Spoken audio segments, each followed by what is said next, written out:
প্রতিভাবান মানে কাউকে আমরা ফলো করি, যাকে দেখে আমরা এগোতে পারি। তো আমার লাইফে মনে হয় এই পৃথিবীতে যতগুলো আইডল আছে যাদেরকে আমরা ফলো করতে পারবো বা ইন্সপিরেশন ক্যারেক্টার আছে, মহাপুরুষ আছেন যারা, তাদের মধ্যে হ্যানিম্যান সাহেব হচ্ছে সব থেকে অন্যতম।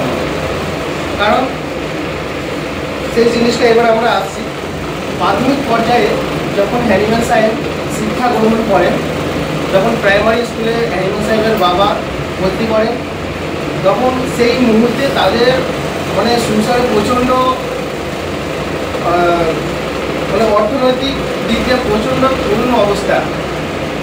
খুব একটা অর্থনৈতিক পূর্ণ ঘরের ছাত্র ছিলেন না, অনেক কটা ভাই বোন ছিলেন হ্যানিম্যান সাহেবেরা।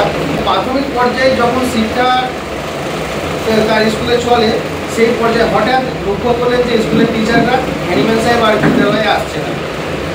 তো এতে তখন হ্যানিম্যান সাহেবের স্কুলের যে টিচাররা আছে তারা তখন কারণ অনুসন্ধান করতে গিয়ে দেখলেন যে হ্যানিম্যান সাহেবের বাবার অর্থনৈতিক পরিস্থিতি এতটাই খারাপের দিকে চলে এসেছে যে তার ছেলেকে পড়াবার মতো সামর্থ্য তাদের মধ্যে নেই।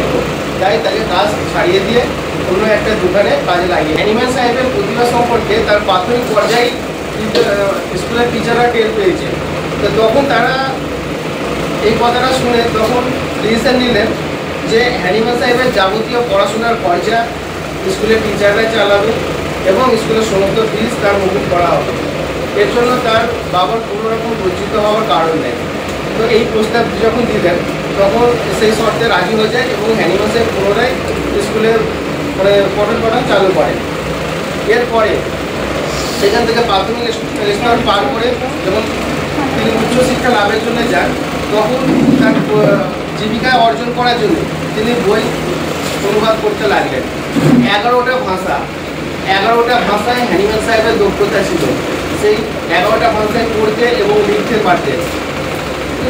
তার মানে চিন্তা করুন, আমরা দুটো ভাষা বাংলায় কথা বলি, বাংলায় কীভাবে লিখতে পারি না। আর সেই হ্যানিম্যান সাহেব 11টা ভাষায় তার পারদর্শী ছিলেন।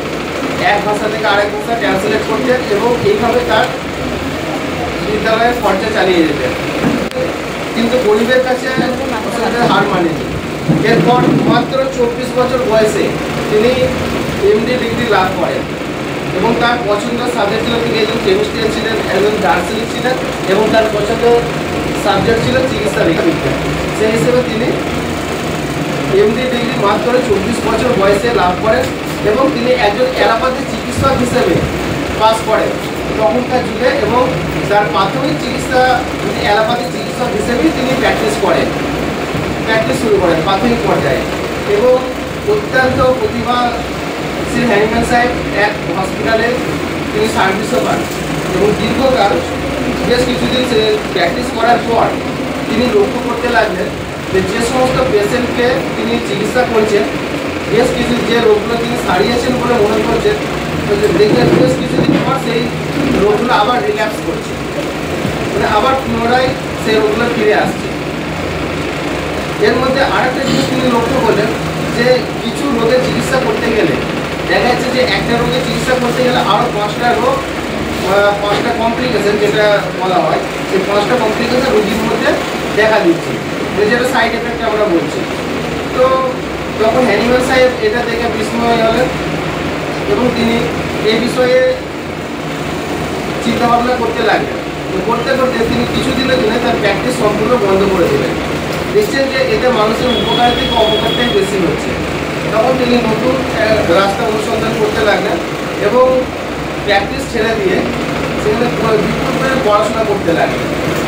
তো পড়াশোনা করতে করতে এবং বই ট্রান্সলেট করতে করতে তিনি সে সময় স্কুলে মেট্রো আমেরিকা যখন অনুবাদ করতে লাগলেন, তখন সেখানে দেখতে পেলেন যে সিম্পোনা নামক একটা ওয়ার্ড, সেই ওখানে লেখা আছে যে এই ব্ল্যাক সাবস্টেন্সটা যে মানে প্রয়োগ করলে মানুষের দেহে যেরকম সিমটম প্রকাশ পায়, ঠিক ম্যালেরিয়া জ্বরে সেই রকম সিমটম সমানভাবে প্রয়োগ করে। এবং ওখানে তিনি হোমিওপ্যাথিক প্রাথমিক একটা কনসেপ্ট পান যে ব্ল্যাক সাবস্টেন্সটা যেমন সিমটম প্রডিউস করতে পারে, যদি কোনো রোগে সেম লক্ষণ প্রকাশ পায় তাহলে সেই